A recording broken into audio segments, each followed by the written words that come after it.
does Vegas think is going to win the AFC?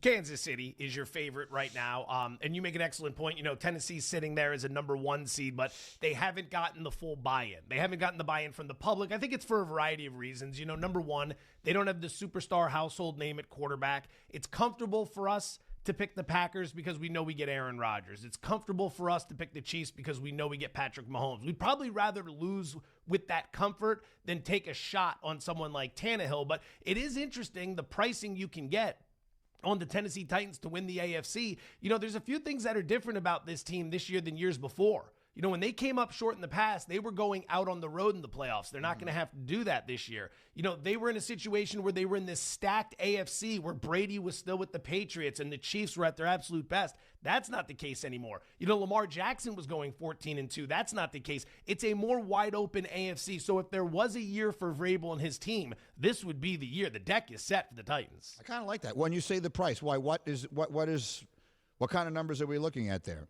I haven't brought up the most recent, but generally when you're talking about the number 1 seed, they should be a favorite. Sometimes an odds-on favorite, maybe sitting somewhere in the neighborhood of minus 120, minus 140, depending upon how definitive they've been throughout the course of the season. But for the Titans to win the Super Bowl, it's plus 850, which is essentially a little bit more than 8-1. $100 returns 800. You know, compare that with the Packers, who are plus 380. That's the other number 1 seed. Those odds are cut in half. And then to win the conference, they're plus 330. They're behind the Bills, who are playing this weekend against the Patriots. So there's some value there, a little bit, if you can get behind the fact that, you know, Ryan Tannehill has to be your guy. But just remember something.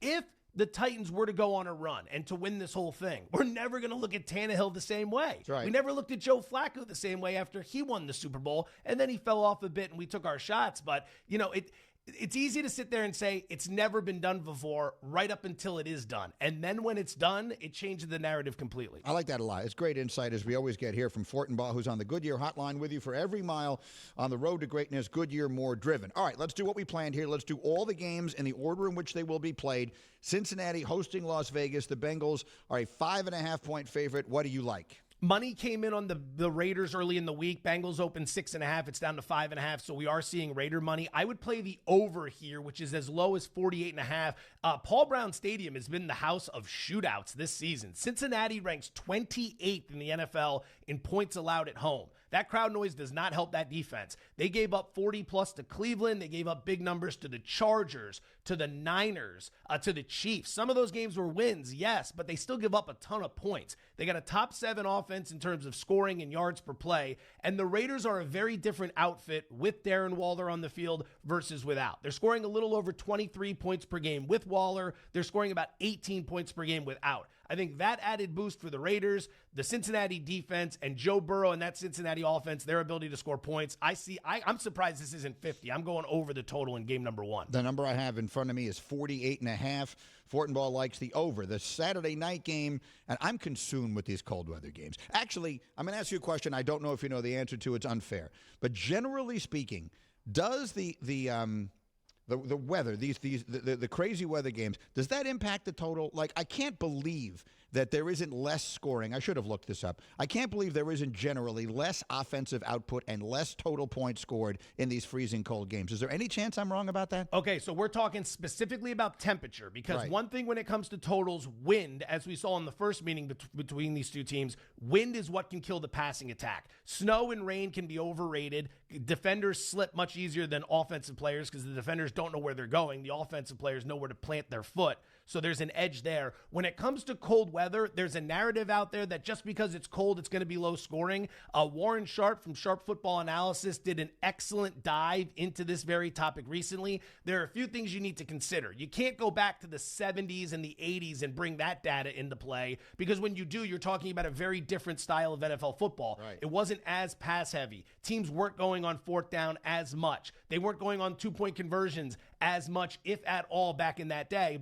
And you also had different rules that allowed defenders to maul offensive players. So when you study something like this, you have to use current rules and current situations so you can get the best result from your data. And what we're seeing is it isn't really that low scoring. That when you drop below 20 degrees, you don't see more unders than you do over. So that is something to keep in mind. Okay, this is why I have you, because I can ask those questions and not make a stupid bet. So I got Buffalo hosting New England tomorrow night. The Bills a 4-point favorite. The total I have is 44. What do you like? All that being said, I do like the under here at 44 points, and I would go ahead and I would lay the 4 with the Bills, but I'd make that a half-unit wager. It wouldn't be as much. What we're looking at with the under, look, we have the top 2 teams in the NFL in terms of scoring defense. They've played each other twice. There's a lot of familiarity there. The defenses are going to be coming to play, especially New England's, who got embarrassed at Miami last week. The key for this game, with my 2 picks, Mac Jones, home versus road. At home, much better. 16 touchdowns, 7 interceptions. On the road, 6 TDs, 6 interceptions. He does not play well on the road. He's completing 48% of his passes in 2 games against the Bills with no touchdowns and 2 interceptions. I like Buffalo to cover for a half-unit bet, but I do like the under 44 for a full-unit bet. Greeny and Fortenbaugh with me here. Joe is our gambling insider extraordinaire. Let's go to Sunday. Tampa hosting Philly. The Bucks are an 8.5-point favorite. The total is 46. What do we like? Everybody's going to be on Tampa Bay here. 6-point teasers, all that stuff. I mean, they're the number 3 run defense going against a Philly team that they can't run. They're going to be in trouble. Very popular. What I think the smart guys are playing is the under in this game as well. It opened up around 48.5 and it got bet down to 46, mostly because of that concept. Philly wants to run the ball. They're number 1 in rushing. Tampa's going to be able to stop them. And if Jalen Hurts can't get it going with his arm, Philly's going to have nothing from an offensive perspective. But Philly does bring a pretty good D to the table. And with that banged up wide receiver unit and Darius Slay hopefully shadowing Mike Evans, you might be able to limit, not stop, but limit what Brady brings to the table. I play under 23 points in the first half and under 46 points for the game. Thank you for watching ESPN on YouTube. For live streaming sports and premium content, subscribe to ESPN+.